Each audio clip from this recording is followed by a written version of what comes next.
प्रदेश में विधानसभा चुनाव 2027 बस चंद महीनों दूर है, मगर वोटों की जंग से पहले ही असली लड़ाई शुरू हो चुकी है। लड़ाई का मुद्दा है सीटों का बंटवारा। एक तरफ एनडीए में बीजेपी और उसके सहयोगी दलों के बीच सीटों को लेकर खींचतान के संकेत हैं, तो दूसरी तरफ इंडिया गठबंधन में सपा और कांग्रेस के बीच भी सीट शेयरिंग को लेकर दावे मजबूत होने लगे। आखिर किस पार्टी को कितनी सीट मिलेगी और क्या सीटों का ये विवाद 2027 में गठबंधन की तस्वीर बदल सकता है? आइए जानते हैं। सबसे पहले बात एनडीए की। समाजवादी पार्टी के अध्यक्ष अखिलेश यादव ने दावा किया कि बीजेपी को अपने सहयोगी दलों यानी एसबीएसपी, आरएलडी, निषाद पार्टी और अपना दल के लिए कुल 162 सीटें छोड़नी पड़ सकती हैं। उम्मीद है कि आरएलडी को कितनी सीटें मिले। हम तो दिए थे कितनी, उससे दुगनी मिलनी चाहिए।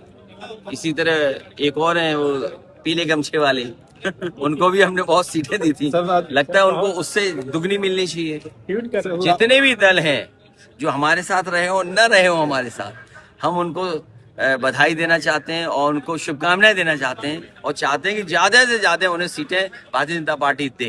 राजनीतिक तौर पर इसका मतलब है कि अगर सहयोगी दल अपने प्रभाव वाले क्षेत्रों में ज्यादा सीटों की मांग करते हैं तो बीजेपी के सामने सीट के बंटवारे का दबाव बढ़ सकता है, खासकर तब जब हर सहयोगी पार्टी अपने सामाजिक और क्षेत्रीय आधार के हिसाब से ज्यादा सीटों का दावा करना चाहेगी।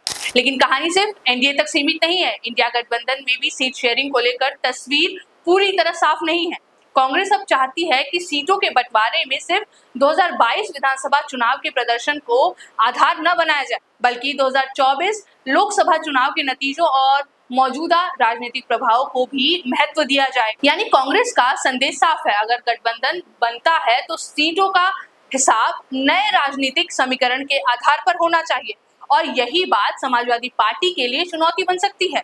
इसी बीच आरएलडी के जयंत चौधरी और एसबीएसपी के ओम प्रकाश राजभर जैसे नेता सपा पर निशाना साध रहे हैं। मायावती ने भी सपा के साथ पुराने गठबंधनों के अनुभवों का हवाला देते हुए आरएलडी के बयान से सहमति जताई है। यानी विपक्ष खेमे में भी सपा को घेरने की कोशिश दिखाई दे रही। लेकिन सवाल ये है कि क्या ये सिर्फ दबाव बनाने की राजनीति है या 2027 से पहले गठबंधन सच में टूट बिखरने की स्थिति में पहुंच सकते हैं। फिलहाल किसी गठबंधन का अंतिम सीट फॉर्मूला तय नहीं हुआ है, लेकिन इतना जरूर साफ है कि यूपी 2027 की लड़ाई में सीटों की बार्गेनिंग अभी से शुरू हो चुकी है।